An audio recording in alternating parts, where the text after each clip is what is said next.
Welcome to the show, everybody. Welcome to the show. It's your boy Rico no Suave. Yeah, we are back, and I am super happy to be back with you. Yes, and with you again. I'm so happy, everybody. Welcome back to the show. Yes, Rico no Suave show is alive, like always, baby. So, we got a lot of stuff that's actually coming up, everybody. And, there's a lot of things that's actually coming up in the news. But I just want to say I am super happy to be back on another Primetime Wednesday with each and every one of you guys. And who else will be alongside with me is my co-host, Valerie Malesio. Let's go. What's up, Valerie? Hey, I'm enjoying my evening with everybody. Okay. It's a lovely day. It is. I'm trying not to talk about the weather.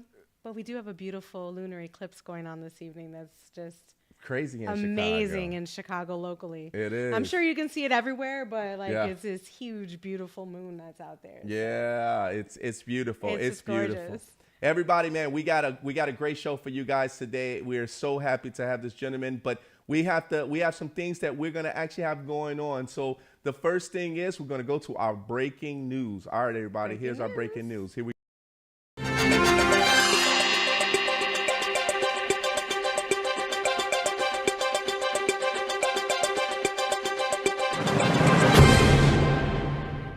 Here we go. Here we go.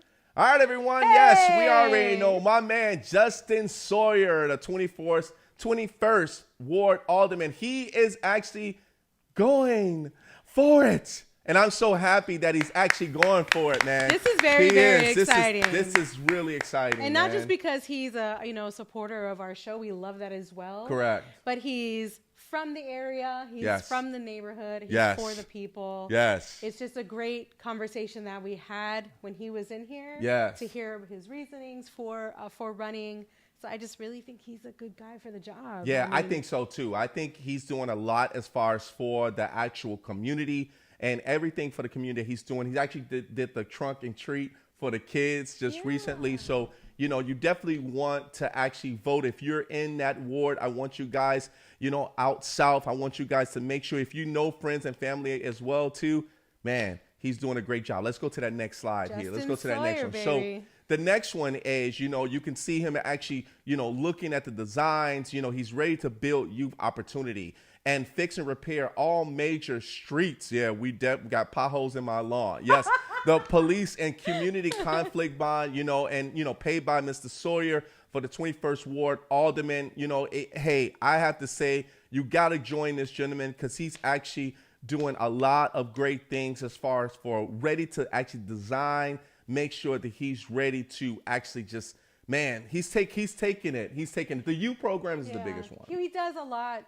He's involved a lot with the youth. Yes. And in the conversations, again, that we had with him, he's not in it for the politics. That's right. Which I personally absolutely love. Yes. I'm sure a lot of you do too. Yes. That, you're not just wanting to deal with somebody who's, in the politic game. And you can totally tell he's not. Yes. He just really wants to implement change and see the neighborhoods prosper and do so much better. Yes. And that's much love. All right, let's get to that last slide. Yes, my man. So Justin Sawyer, everybody, I want you guys to make sure, he still have an AOL account.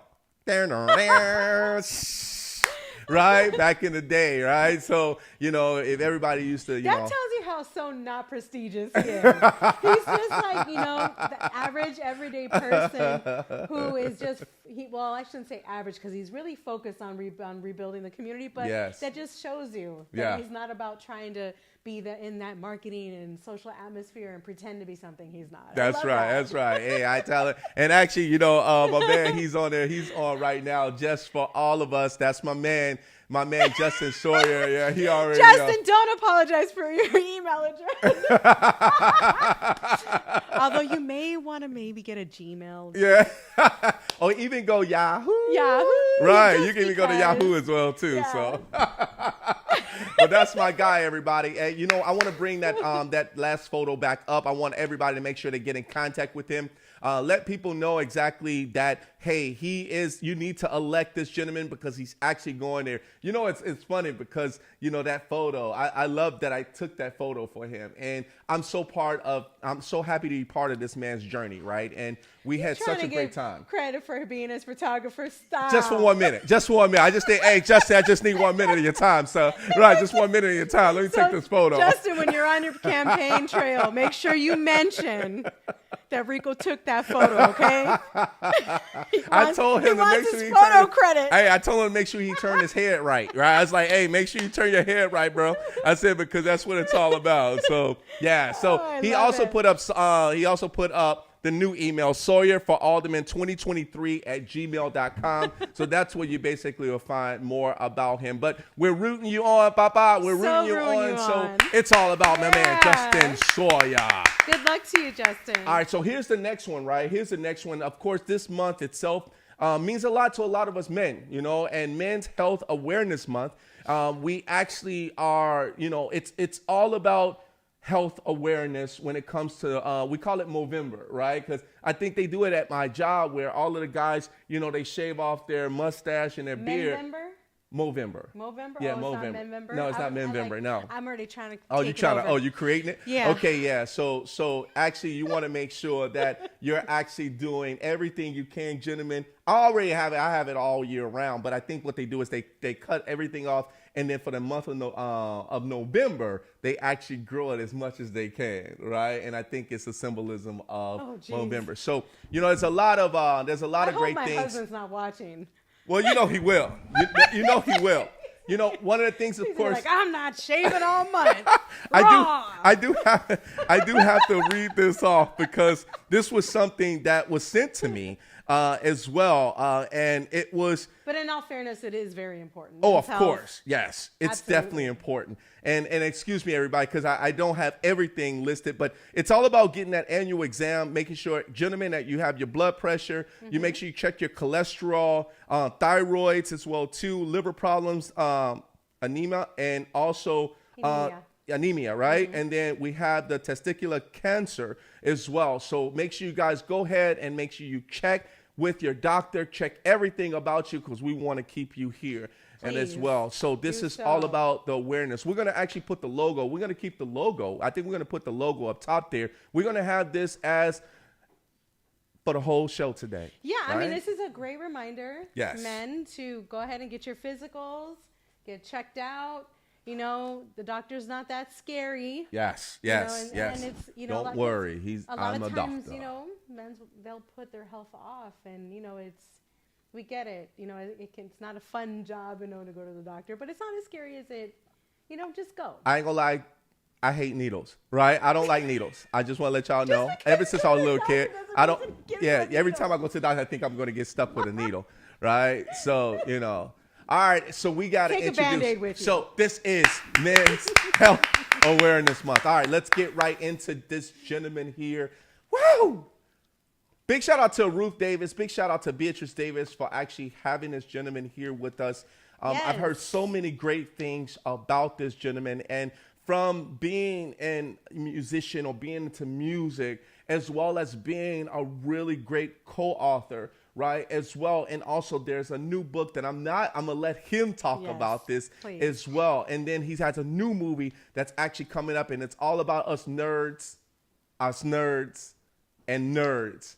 We need to watch this movie, man. When this movie comes out, I might even want to be at the premiere for this one. But I want you guys to stand up. I want you guys to salute this gentleman. Put your hands together for none other than Douglas Collins. Let's go! Hey, Douglas. Douglas, can you hear us? Hey, Rico. Hey, Valerie. How you doing? Good. How are you? Oh, we're killing it down here in Georgia. We're making some movies and having some fun and enjoying this fall weather. Nice. Yeah, nice. I'm loving it too. So, man, it's so great to actually it's so great to actually have you here with us today, and there's so much to cover, but we want to get right into it, sir. You in ATL, you know, where we should be down there with you at ATL. You know, it's just Hot Atlanta, baby, right? Hot Atlanta, baby. So let's talk about, let's talk about kind of like the beginning. I mean, there's a lot of things that you have done. So let's talk about how did you get into becoming a business strategist? It all comes down to working in the business area. Very lucky. I worked in a lot of big companies. Worked for Culligan, that was based out of Northbrook there, just north of where you guys are located there in Chicago, and just kind of moved on from there. Worked internationally. I've done business now in 58 countries around the world. And you learn a little bit about it. You learn a little bit about sales and sales strategies. You learn about marketing. You learn about branding. Branding is one of the really key elements of being a consultant these days. So over those years, I worked for myself. I worked for a number of big international companies. Worked in broadcasting. Worked in videos. Just a little bit of everything. And over the years, you get the chance and opportunity to work with a lot of very, very wonderful people. And I have the very first business card of the first person that I met in media. So it's years and years and years of contacts and being able to leverage those contacts. So when we take projects today, we end up just kind of taking a look around and seeing which of our friends, which of our associates that we've worked with over the years would be right for our project. We bring all those people together, and it just makes sense to be a strategist and a consultant at that point.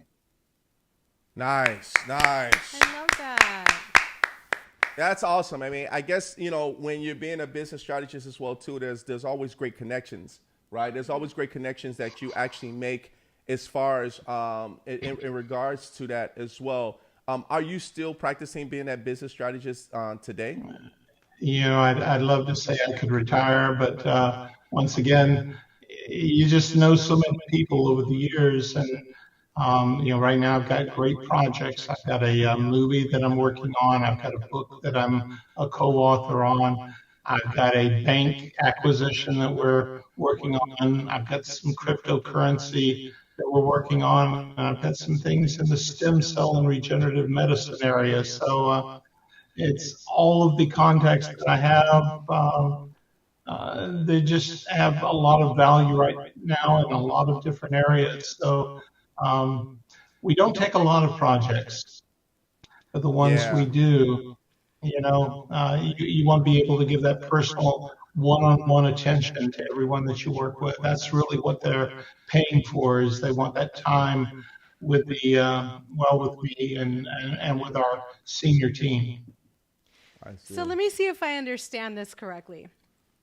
So when you say you're a strategist, does that apply to as bringing like an idea to life? Like if I come to you and say, I have this idea that I want to do this project and I'm not sure how to get it done. Is that something you would take my idea and say, okay, well, you can do X, Y, Z? Like, is that, and put a plan together? Yeah. Is that what you mean? Valerie, that's a great question. Okay, so what you do is you take a look at your idea, and immediately you take a look and you see what that space that you're going into looks like. So ideally, you're going to find a niche, and you're going to find a niche that doesn't have a lot of competition in it. So you want to make sure that you kind of define what everyone else is doing and how what you're doing differentiates itself from what everyone else is doing, and that's really how it all works. Okay, great. I was trying to, just for our audience and for myself, to kind of understand exactly what that meant. That's amazing. So you bring projects to life, or let us know if this is, maybe we want to do it this way, or maybe change this.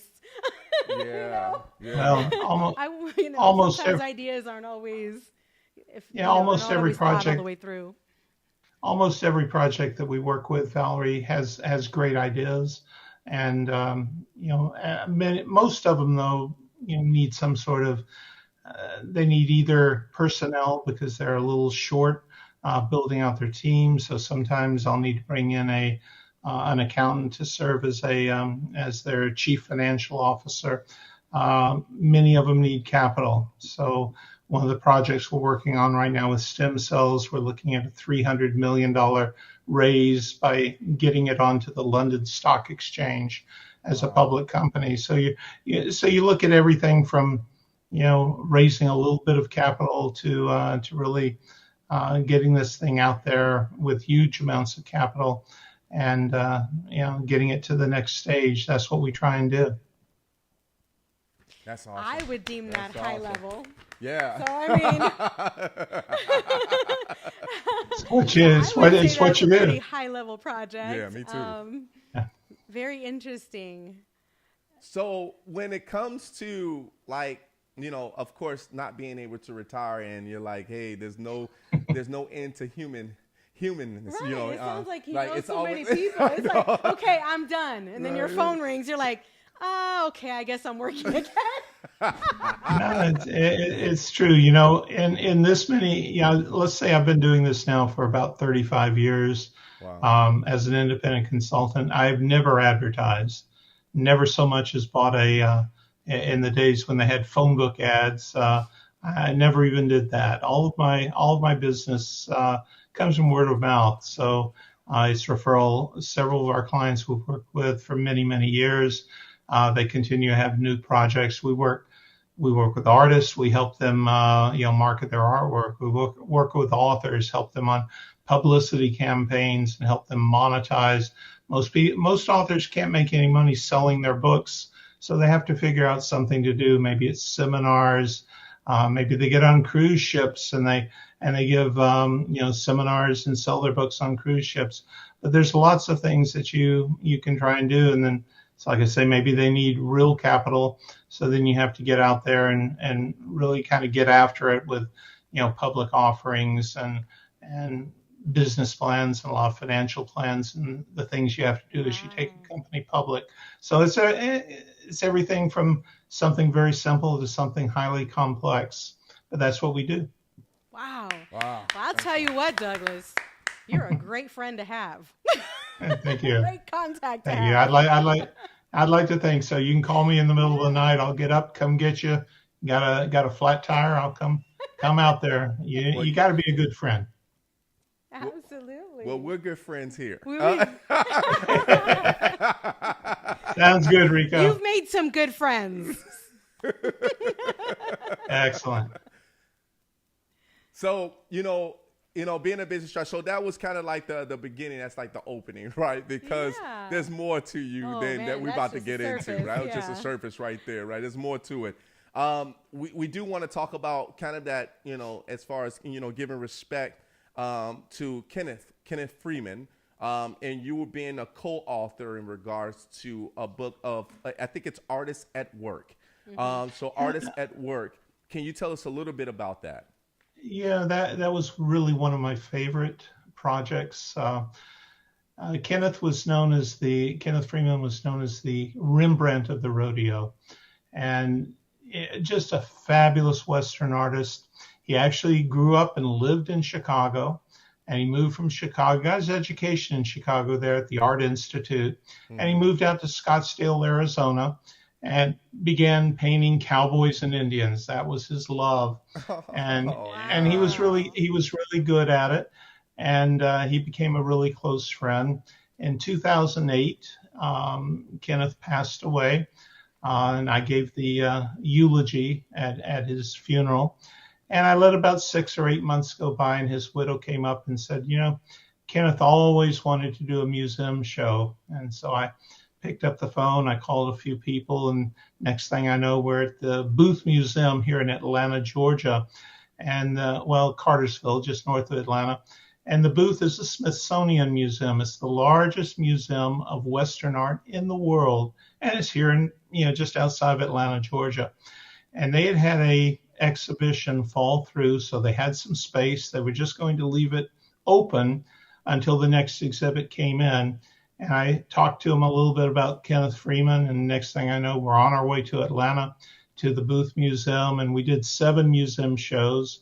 The book that we did called Artists at Work, it had kind of a history and a brief bio, and then it had, oh, I don't know, maybe 70 pages of his artwork. We did it on a Heidelberg press. It had 6 colors, including a metallic copper for his Arizona history that he had, because copper is the copper state. So we used a copper ink when we were, producing the book, and we ended Uh, up doing that book, Artist at Work, and we did 7 museum shows with it. that's awesome. Wow. Wow. Love that. Yeah, it was pretty cool. Yeah, I mean They that's we amazing. we actually Rico, we actually rebuilt his studio inside of the Booth Museum. So we brought his easel in, we brought the painting that he had been working on in, put it Oh, on the easel, had his paints, even had his glasses and his coffee cup. And so when you went in and you looked at the studio, you saw his glasses, on his easel, and it looked like he had just gotten up and left to go get a cup of coffee. The Booth Museum, Oh, instead I of love painting the that. walls all the way to the top, they stopped at about 9 feet. The walls probably went up 12 to 13 feet. So they stopped painting at around 9 feet. So where the walls themselves actually looked unfinished, and you had the unfinished art that he was working on the easel.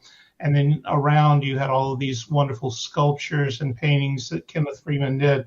But it was an extraordinary exhibition. And that's how we came up with Artists at Work, because you actually could walk into his studio and see how this artist worked as a fine, Rembrandt of the rodeo artist. wow. That's And it was awesome. beautiful, man. That was a great Yeah. dedication. Yeah, I think what touches the heart of people is, and also of what you guys did for him. I think is the memorable items, of Oh, what he has Hmm. and what he has done, to be able to touch people's lives, but also because you appreciated his work and you guys working together. I no, think no. that is such a great thing, and It's a it great just story. it's like he always lives with us, right? Or he lives with No, you guys, right? But and whoever is and actually, Rico, yes, yeah, Enrico, that's really how, when you're working and you're working as a consultant or a strategist with these people, yeah, you have to kind of define and differentiate, and that's what we did. We found out what was unique about Kenneth. We were able to recreate that, and then and it's like you say, these are memories that people who were his collectors, people who just admired his work.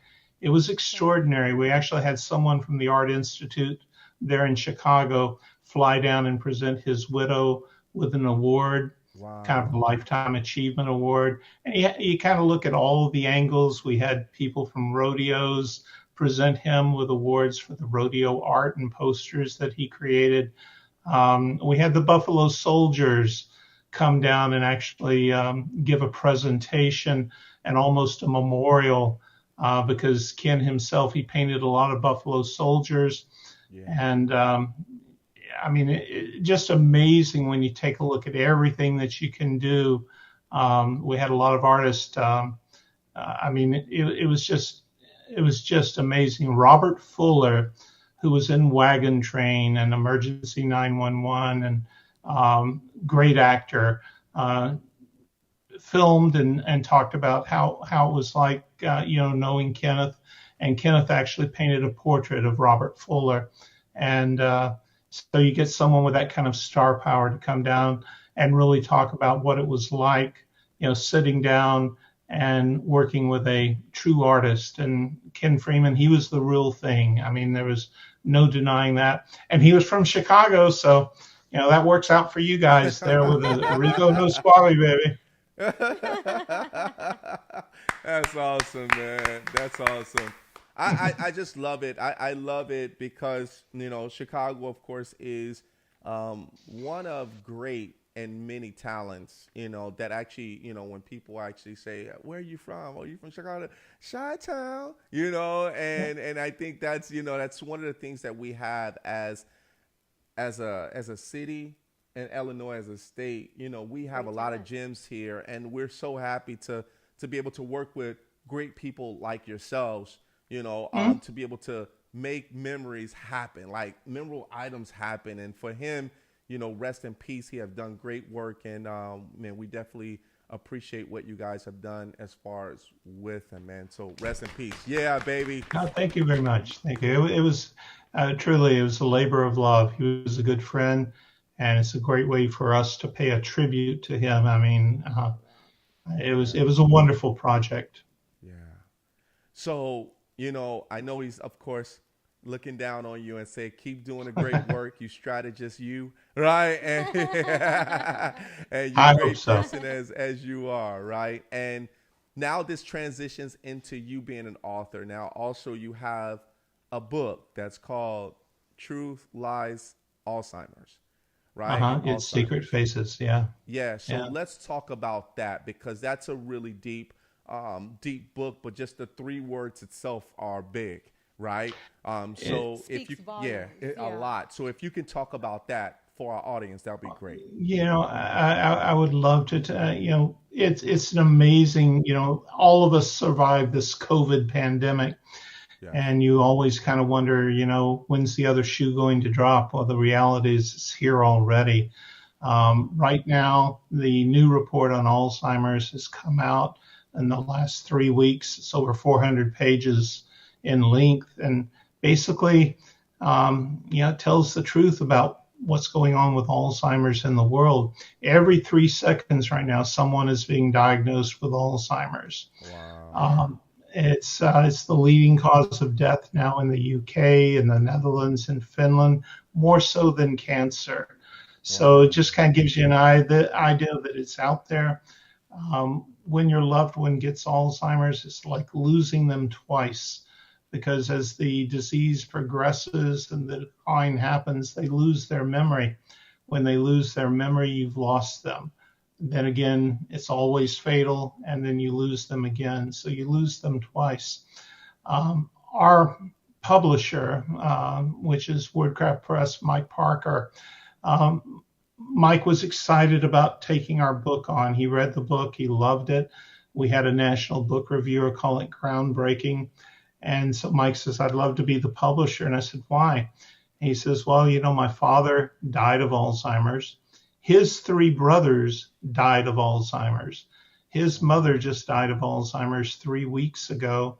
And his mother-in-law is now living with them, where they're caretakers for her, caregivers for her, as she has been diagnosed with Alzheimer's. So that's 6 people in his family. And he says, it's like the elephant in the room. He says, I wake up with Alzheimer's. I have Alzheimer's all day. And I go to bed, and Alzheimer's is still there. Wow. And he says, I so need people to come in who can, give me a respite so I can take a walk with my wife and just kind of, don't think badly of me, but I just need to get away. So we wrote a book called Truth, Lies, Alzheimer's, Its Secret Faces. I wrote it with Lisa Skinner. She's been in the industry now for 30 years. She's fabulous about this. She has so much empathy, and she was able to really tell some of her stories. We have some stories from the musician Phil Vassar. He told his story called Bringing Mom Home, and that was all about his mom getting diagnosed with Alzheimer's during COVID and wondering what to do. But we wanted to write a book for caregivers so where they could kind of get an idea of what they had to look forward to, because once you get into this Alzheimer's caregiving role, it's not something that goes away in 6 months. It's something that you're going to be living with and being a part of for 5 years, 7 years, 10, 12 years. You're in it for the long haul. And the symptoms that you have to look forward to, they just appear. As Lisa says, they come to you just like a California earthquake. It's like, 1 minute, they're for my wife's father, my father-in-law. He was just fine. And the next thing I know, this guy's taking a swing at my wife, Yeah. And it wasn't him. It was the disease, and that's what you have to keep telling yourself. But we put together, hopefully some things that will answer. We have a workbook that goes with our book itself. You fill out all of the little forms at the end of the stories and the lessons, and you end up with a roadmap now, so you can pick that up and you can, and let's say that you've got hallucinations or they wander. Everyone's heard of these people with Alzheimer's who just wander off. So there are things that you can do. So these are, I don't know, it's an important book. It's probably one of the things that I'm most proud of all the things I've done. I feel like this book will really, really make a difference in people's lives. And from what I've seen already in the response it has, I think we have 180 5-star reviews right now on the book. Wow. And it's going crazy. And I surely appreciate you guys covering it. Everyone has an Alzheimer's story. I just came off of a cruise ship, and a lot of older people cruise, but it's amazing. Everyone you met had a story about Alzheimer's, had a mother, a father, a friend, but everyone has a story. And unfortunately, that's the way it is. There's no early diagnostic tool for it. So by the time they diagnose it, you're typically 3 to 5 years into it. There's no cure. And there's really not a lot of post-diagnostic help that you get. So, you're expected to kind of navigate these challenges on your own. So we wanted to provide a resource. We also translated into Spanish, guys, because, when you're in South America and other countries around the world, Central America, they don't put their parents in nursing homes. They bring them home. It becomes a multi-generational, home for them. So you need to teach them about the disease so where they understand what symptoms to look forward to and how to deal with it when those things happen. And, we're very pleased. We're just very pleased with the book. So thank you so much. Yeah, so what we're going to do, Mr. Douglas Collins, we're going to take a quick commercial break. But, man, everybody, you already know we're excited to have this gentleman on the line as far as with us on the show. You already know my man, Douglas Collins, executive producer and author. All right, everybody, we'll be back in 30 seconds. We'll be right back. Cars will break down, and when they do, it's too late. If your car is out of warranty, it leaves you with two choices: get stuck paying for expensive repairs, or one phone call to CarShield. Their administrators pay for your covered repairs so you don't have to. Your coverage includes roadside assistance, towing, rental, and so much more. Plus, with their nationwide network, you choose the mechanic or dealer. Best of all, there's coverage for every wallet size. Make the smart call before it's too late. Call CarShield today. Foreclosures are surging as COVID mortgage bailouts expire. All right, we back, baby. Yeah, we are back. Yeah. Next thing you know, Rico. Excuse me, I was just going to say there's so much good stuff going on here.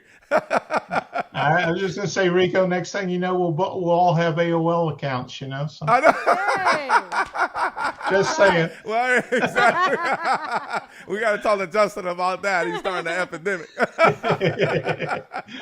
I had one, so I think most of us did, Those dial-up modems, Internet, so a lot of people had AOL accounts. Right. With the little man. You've got mail. Walking man. Hey, you had the one that actually, when the email came up, it says, "You have mail." Yeah, no, really. They made a movie. So. Yeah. Amazing. Well, we left off with your book about the truth, lies, and Alzheimer's. Yes. And congratulations on Thank that. you so much, Valerie. It's an amazing resource for people to have because we were talking about men's health. Yep. That's correct. Very fitting to this month's men's health as well, because men can get have Alzheimer's as well. Yes. And it's a situation that affects the whole family. And you hit that nail right on the head about support.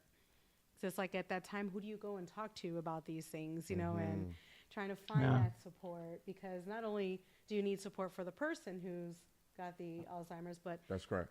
You need to learn how to be around and navigate around them and deal with your own emotional well-being as well. Yeah. Oh yeah. Got to So, take care of the caregiver.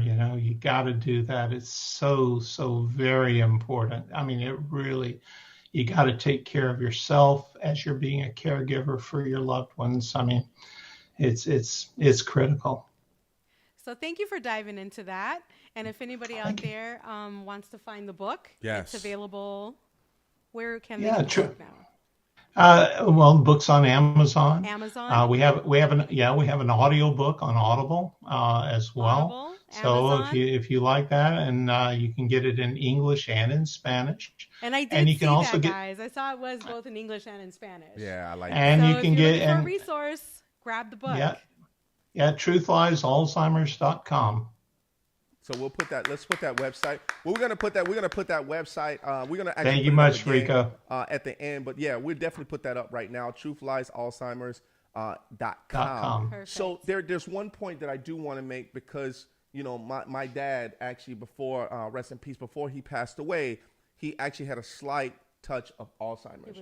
Right. So it was almost as if there was a way where we had to let him know, do you know who I am? Right. And, as far as his kids, he always remembered his kids. And that was a good thing. Right. But we had to ask that question.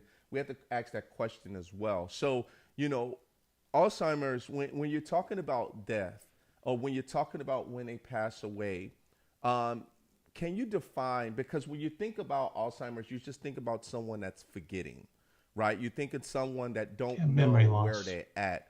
When it comes to the death part of that, could you explain to us where does the death come into, losing yourself when it comes to Alzheimer's? Well, it's a brain disease. So, the brain is just going to shut down. I mean, that in the end, when you pass away, you take a look at people. I don't know if you got a chance to see Tony Bennett, for instance, on 60 Minutes. But when he was in the interview, he didn't know where he was. I mean, he could have been on another planet. And all of a sudden, his pianist starts, tickling the ivories a little bit. And here comes I Left My Heart in San Francisco. And he gets up and he grabs the microphone and he goes over and he sings and he knows all the words and he is total clarity. So what you found a way to do, and of course, as you're getting toward the end, Rico, that was a really good question. The short-term memory is gone. Okay, that is gone. What you need to do is you need to find a way to lock into those long-term memories. So there's a charity that we're beginning to do some work with, and they're called Music and Memory. Nice. And what they do is they help people make song lists. So as your loved ones are getting a little older, you think about the songs that were around maybe when they were born and as they were growing up, when they met, as they dated, maybe when you were born, what that music was, and you get a list of their songs, and then you give this list to them, and then in the end, if they do have dementia, Alzheimer's is the most common form of dementia. But if they do have this, you have a song list that you can give them, because music is a great way to reach into their soul and pull them back out. So you connect those long-term memories, by using music. Could be art, could be anything that they really love to do. But you have to start thinking today, start talking to your kids, start planning for it, because you need to figure out ways to continue connecting with those loved ones through their long-term memories when those short-term memories are gone.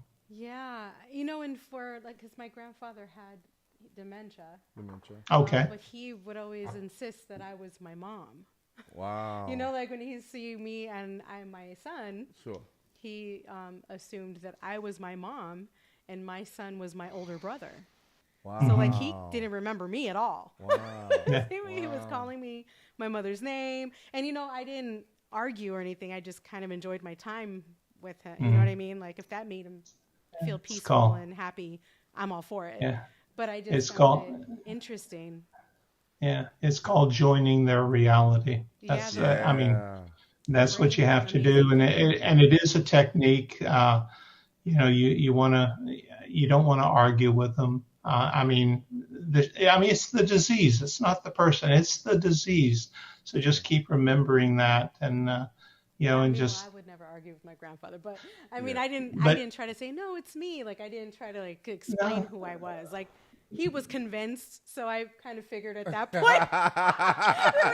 Not convincing him that I wasn't.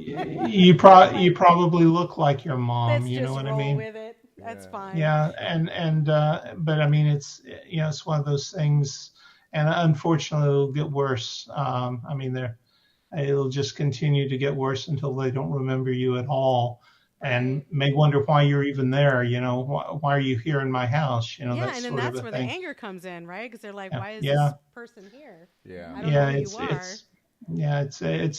It's really a difficult disease. We just did an interview with Rowena Poitier Sutherland, and her uncle was Sidney Poitier. Nice. And for the last 7 years of Sidney's life, he had Alzheimer's, and the family kept it out of the papers. No one could talk about it. And for the last 4 years, Sidney's wife basically isolated Sidney. So the kids didn't see him, the grandkids didn't see him, and he was isolated. And I just think to myself, you know, what a terrible way, you know, to pass away. I mean, rather, you know, you were talking about it, Valerie, earlier, you know, that it was something that you didn't talk about. Down south, we call it family business. You know, it's like Alzheimer has a stigma attached to it or something, and it becomes family business, and you don't go out and talk about it. And that's actually one of the worst things. You know, you really need to bring it up. You need to be honest about it, because everyone can learn. I mean, it's kind of like being an alcoholic and getting that 12-step plan. You know, I mean, that's the first thing that they make you do, right? Hi, I'm Doug, and I'm an alcoholic. You know, that's you know, you have to make that admission. You have to step forward, and can't just be family business anymore. We have to really, really start talking about this. Mm-hmm. Yep. There's 6.5 million people in America right now diagnosed with Alzheimer's. But I feel like it's kind of that you're in that position as a caretaker. You mentioned Sidney and his wife. You know, as his wife, you want to maintain his dignity too. You know, absolutely.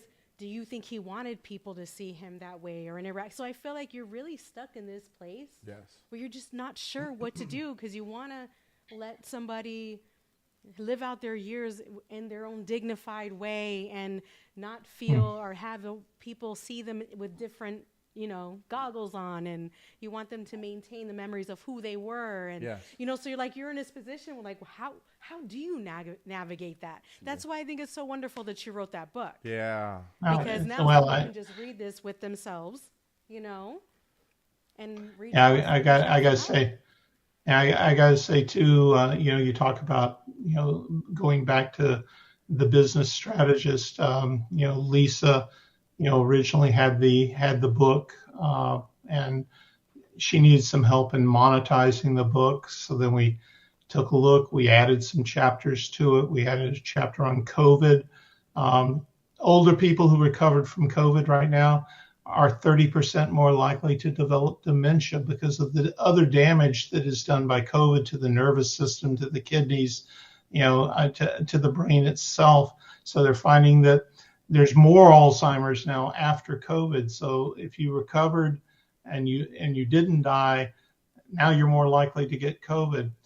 And there's other things, you know, if you're a woman, you're more likely, 50% more likely to get Alzheimer's and dementia than the male, okay? If you're a Latina, you're 50% more likely than if you're Caucasian. And 65% of the people that are dealing and being caregivers, they're women as well. So there's a disproportionate toll that is taken on women from Alzheimer's and dementia as well. So you have to take a look at that, because there are a lot of factors. There are things you can do. their diets, like eat a healthy diet, work out, walk, keep your mind sharp. All these things you need to be doing. And once again, you need to recognize the signs. You talk about, Men's Health Month. It's also, there are also some, around the world.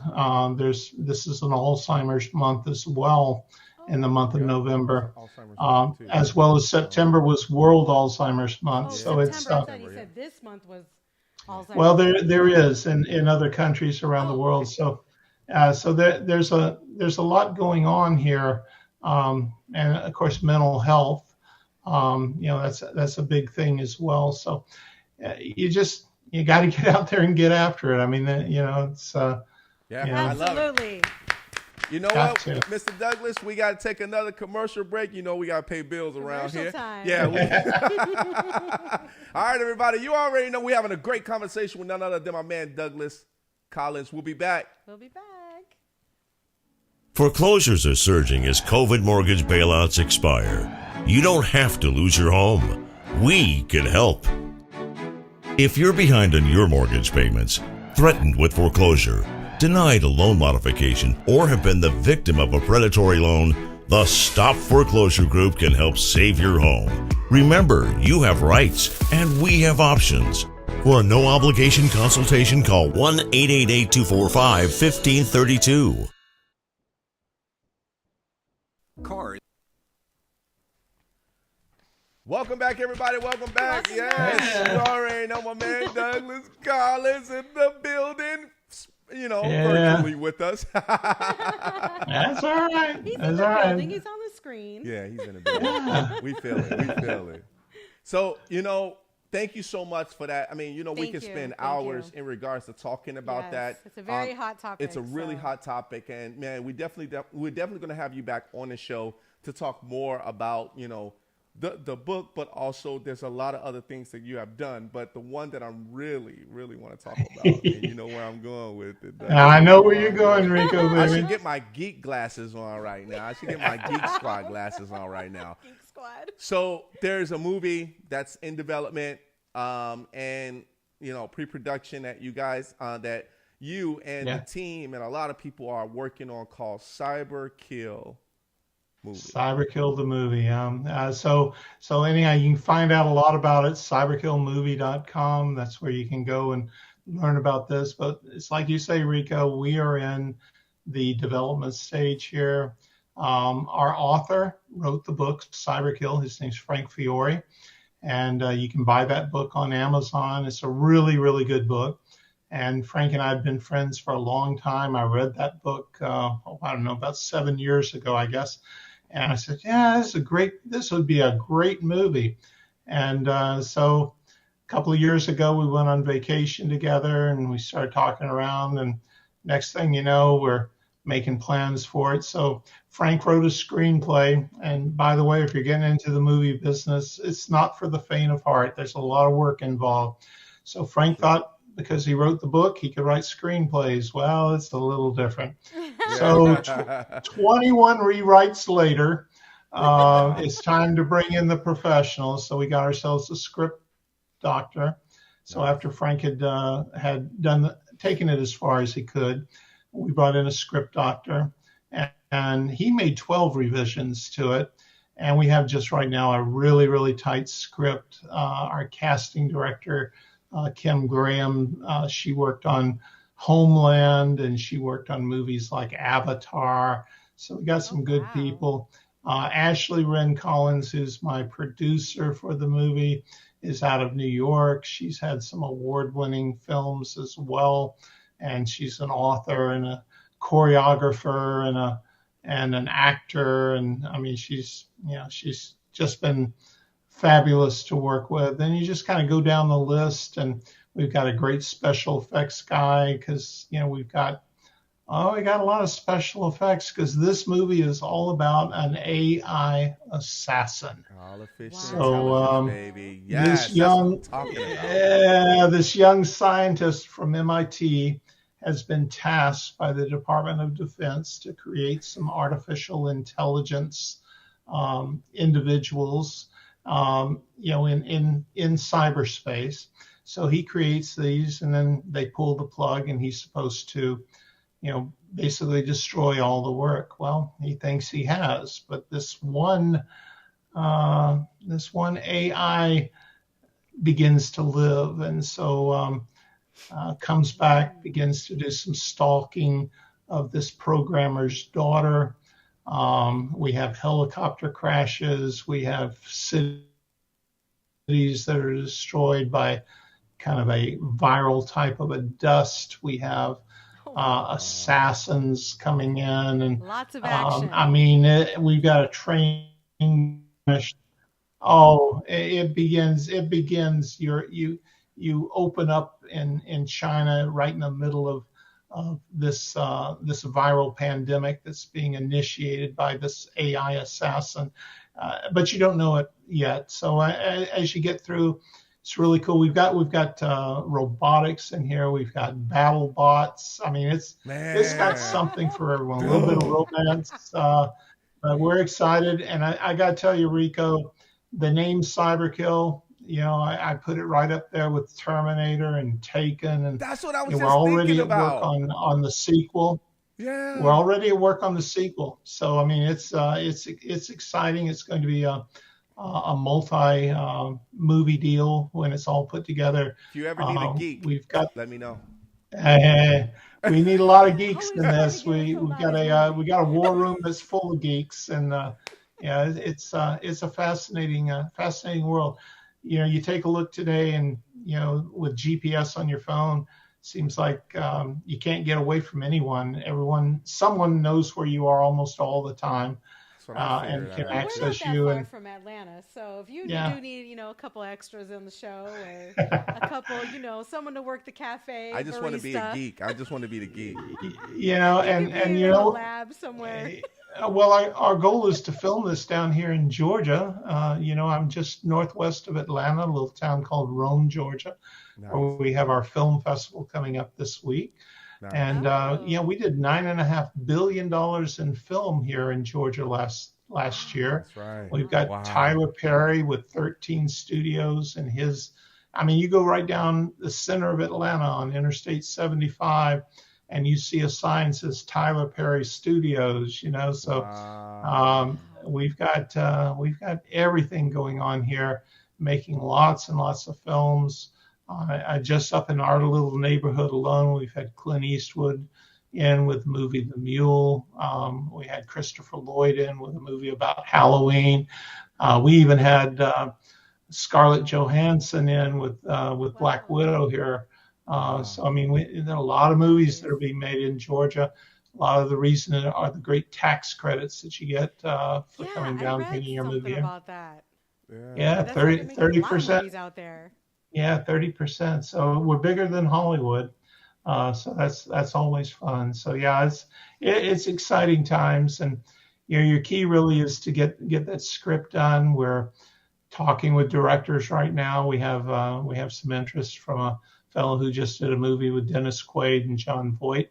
Wow. And so we're hopeful that he'll be our director. We want to attach a lead actor to the piece, and then it's interesting how movies have changed, especially during COVID. You stopped going to the theater, and everything became streaming.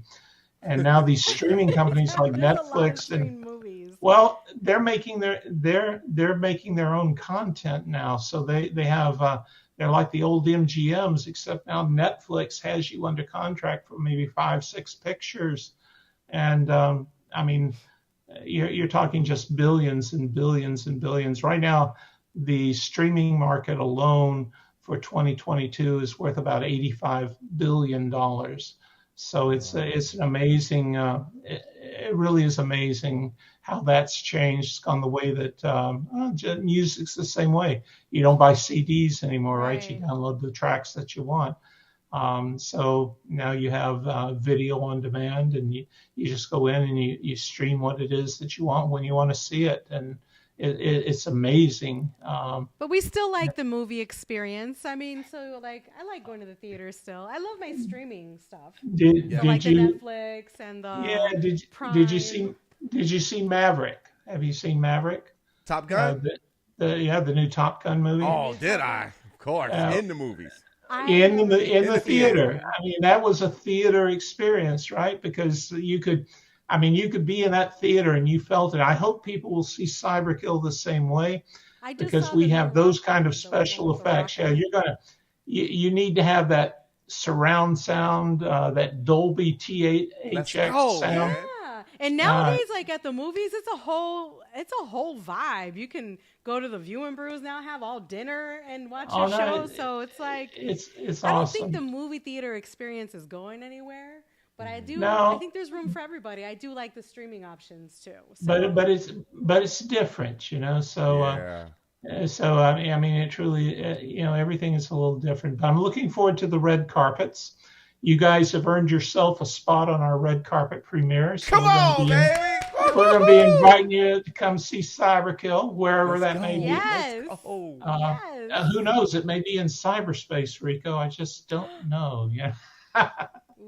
You know, I'm a geek, so you know when it comes down to it, Don't you might threaten not him get with me a out good the time. lab. Hey, you know what, Douglas? You know what? Also, that we have that that's really big is the comments.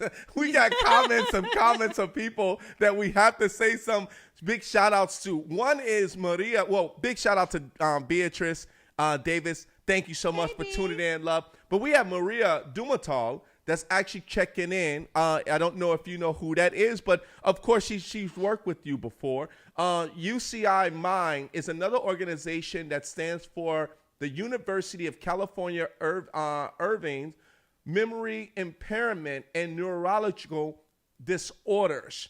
And she thanks us for the show. So thank you so much, Maria, for that. Thanks, Maria, for Wonderful. tuning in. Yeah, excellent. And then we also have John T for free. Yeah, John T for free. He's laughing at us. Thank you so much. We love you, bro. And who else do we have? We have Janina Castillo. She says, hello, guys. You guys are funny. Oh, that was Beatrice. Beatrice says, you guys are funny. And Team Rico from Moises Garcia. He says, hello to everybody.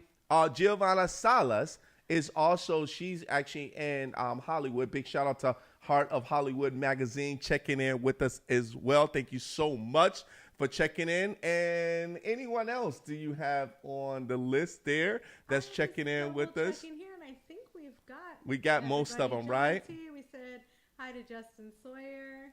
Yes, thank you guys. Ramirez, hello, Mr. Rico Mangro. Yes, hello. Yeah, so man, so and Moises is with us. yes, thank you guys so much for I tuning think we in. got everybody. Thank you. And of course, we're 2 minutes away from closing time. So, Cyberkill, I'm ready for it. I don't want to hear I think I heard enough. I don't want to actually I want to hear what happens next. No, but I I'll don't wait want to for the hear movie. that. Let me be in it first. I want to be in it first. I think we should cool torture film, him, man. Douglas, and let me see the movie first. Yeah. And then I can tease Rico. Well, you ought to go to the website there at cyberkillmovie.com. Yeah, You'll so get let's a put chance that to up, see. the Cyberkill. Yeah. We filmed a lot of little video interviews with people, so you'll get a chance to see the casting director and special effects. You'll get a feel for how a movie gets put together. I'm going to say we're probably 2 years away from the actual release. There's just so much that goes into making a movie these days. So. Yeah, I know. Well, we'll definitely be checking in with you on that. Cyberkill, baby. Cyberkill, baby. Cyberkill, baby. All day. Yes. I got something for you before we get out of here. I have something for you. It is a cyberkill, baby. It is a cyberkill. So it's actually a virtual thing. So I have a shirt for you. Oh, excellent. Thank you. Yes. I have a shirt for you. And one of the things is that we talk about the gyms around the world. You are definitely a gym of the world. Of all of the things that you have done for over 35 years, to actually up until now, from being strategic in a business and networking and also the Truth, Lies, and Alzheimer's is a big one. That's a really big one that you're doing, even for men's health awareness. And I'm so glad that you're actually on the show right now because of this. But this shirt, we welcome you to our family. We welcome you to the Rico Suave Show family, because we're going to be on the red carpet. We're going to be on that red carpet. We're going to take advantage of that. We want to make sure we are there for you. So I want to welcome you to the show, sir. Yeah! Thank you so much. Thank you so much, Rico. It's been a pleasure. Valerie, both of you. I mean, it has been a pleasure being on your show tonight. Thank you. Yes, sir. Thank you. Thank Yes, you so much for sir. taking the time And- to join us. Yes. I feel like the time flew by. It So did. we'll definitely touch base with you and see where you're at. Exactly. Sometime We're gonna put next up. year. We're gonna put up your websites real quick, both of them. So just in case of the new people that's actually checking in. So we have the cyberkillmovie.com. Make sure you please go ahead and check him out. And if he's on, if he's on Facebook, he's on LinkedIn, or anything about that movie, you go and check that out. That's the number one thing. We got the other one, which is Truth, Lies, and Alzheimer's.com. This is a very, sentimental point of actually helping people with Alzheimer's, but also because of the book as well too. So this is a really, really big one for the world to actually know. So make sure you guys go and check him out there. Check out the book. Go and buy the book on Amazon. It's Amazon Kindle as well. So make sure. Do you And have paperback Audible. as well? Do you have a Audible. paperback? Paperback, absolutely. Ebook, Audible. Okay. You name it, we got it. I'm gonna have you send a few copies here, because we definitely want to promote this for you. This is something big, and we'll definitely even put it. We might even put it on our stand here to make sure people actually know more and more about that. Well, definitely. both of you have got Alzheimer's stories, so I mean, Yes. you know it firsthand. I mean, Yes. I'm sorry you have an Alzheimer's story, but it's nice to know that you got some resources now. Thank you guys so much for having me tonight. You're Thank welcome. And then we got to put up your LinkedIn. We got to put up your LinkedIn before we let you go. This is Douglas W. Collins. Remember, this is only for networking. It's not Facebook. Don't be sending him pictures. And don't, he has a family. So make sure you go ahead. We're trying to get tickets to his movie before it even comes out. That's right. That's right. Absolutely. Thank you, guys. All right. Thank you. Once again, Bye. Douglas Collins. See you later, sir. Take care of yourself. Take care. Bye-bye. All right, everybody, we got to get out of here. We hope that you guys had a great time. We hope that you had a great time with us today. Thank you guys so much. With my co-host, Valerie Malesio. Did you have a good time? I did. He was so much fun. Yeah, it was a good time. A lot of things were discussed today. Like, we went from talking about Alzheimer to talking about cyberspace. Yeah. And music in between. Yeah. So it was a very fun and fulfilling interview. I really loved it. I mean, I think a lot of what we've actually, accomplished in a short amount of time. We covered a lot of different topics. A lot of different topics. And I thank you guys so much for actually being on the show. Let me Thank see you if there's guys. anybody else commenting on the actual show. Thank you, John T. for free. We appreciate you as well. And everybody that actually tuned in. We're going to put up our social media now for you guys, because we want to make sure you guys know exactly where we're at. And please don't forget to share this video. Let everybody know where we're at. So Rico No Suave, the RicoNoSuaveShow.com. We have a new website, everybody. We have a new website. So really happy about that. So make sure you guys go and check us out there. All right, here's our next one. We have none other than, boom, at Rico No Suave Show on Instagram. Instagram, everybody, make sure you go and follow us there. That is our official account. We want everybody to follow us there, because we're always putting some great content, and some things you can laugh about, some things you can say, interesting about. All right, here's the next one. We have Facebook. Rico No Suave Show. Yes. If you're not on Facebook, just go on Facebook. But I do want to make up one point in regards to this. And of course, big shout out to Beatrice Davis for actually bringing this to us. Facebook are making some changes. Facebook is actually eliminating, and I should say eliminating meaning firing. They're actually letting go 11,000 people. Yeah. And I heard that there's going to be more, right? So the meta layoffs. yeah, the Meta layoff. So Meta, just in case you guys don't know, that's part of Facebook. So we don't know what's going to actually happen as far as with Facebook, but we're still there for now. we're there for now. And I want you guys to make sure you continue to follow us there as well. If not, we have a plethora of like the next one. Let's go to the next one. Boom! Yes, you already know. Rico No Suave Show. Subscribe to the show, baby. Subscribe to the show. Yes, make sure you subscribe. Because if Facebook has a problem, YouTube doesn't. So make sure you go to YouTube and follow us there as well too. We just barely got back together with Facebook this year. Yeah, people asked us to get back on it. Now they starting to turn the tables. All right, here we go. Last but not least, we have mixcloud.com/Rico No Suave show. So after this, of course, we go live on Mixcloud. Then we actually go into a podcast audio. So if you love the audio, and it's a free account. Yeah, exactly. It's a free account as well. So make sure you guys go ahead and just sign up the account, subscribe to it, let us know, and you'll get those notifications. All right, everybody, we got to get out of here. Your boy Rico No Suave with my co-host Valerie Malesio. We want to thank you guys so much for actually being on the show with us today. But hey, everybody, we'll see you guys next week. You know who we got next week? We got this guy called the Scary Guy next week. So the Scary Guy, this is going to be really good because he's going to be in London. Hello, Governor. Yeah, Hello, he's going to Governor. be tuning in at 1 a.m. his time. So it's gonna be a really great show next week. So I want you guys to tune in. Huh? Yeah, it's coffee with him. We don't know. It's gonna be a scary moment. Yes, all right. Movie with a scary guy. In other words, everybody, we'll see you guys next week as an end of the show, just like this.